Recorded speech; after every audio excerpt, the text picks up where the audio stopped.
আপনার লাশটা ঘরের মধ্যে না রেখে বাহিরে ফ্রিজের গাড়িতে রাখা হবে। ঘরের সামনেই গাড়ি, ফ্রিজের মধ্যে লাশ।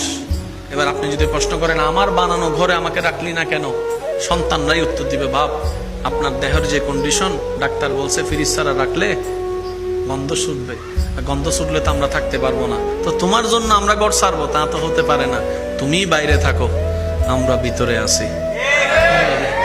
মানতে না চাইলেও এটাই যে বাস্তবতা, কিছু তো করার নেই।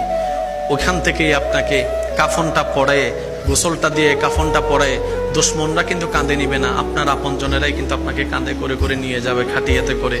আজকে যার জানাজা আপনি দেখছেন, কেন জানাজা দেখছেন জানেন?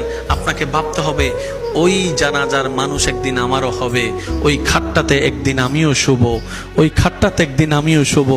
আমাকে এরকম করে নিতর দেহ নিয়ে চলে যেতে হবে কবরে।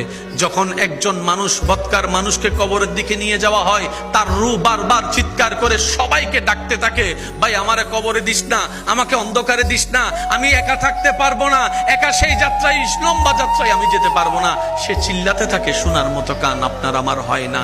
আপনার আপনজনেরাই আপনাকে কোমরের মধ্যে গামছা বেঁধে, দুইজন নিচে থাকবে, হাতটা দিবে, দুইজনে কোমরের মধ্যে ধরবে, দুইজনে পা মাথার ধরে আস্তে আস্তে নামানো হবে। চিৎকার দিতে থাকে সেই সময় মৃত্যু ব্যক্তিরা, তখন রুহরা চিৎকার দিতে থাকে, ভাই আমাকে নামাইস না, আমি পারবো না থাকতে, কবরের মধ্যে থাকতে পারবো না। কে শুনে কার কথা? ভালোবাসা যতই হোক, শরীর থেকে গন্ধ শুরু হলে ভালোবাসা তো আর ভালোবাসার জায়গায় থাকবে না, এটাই তো বাস্তবতা।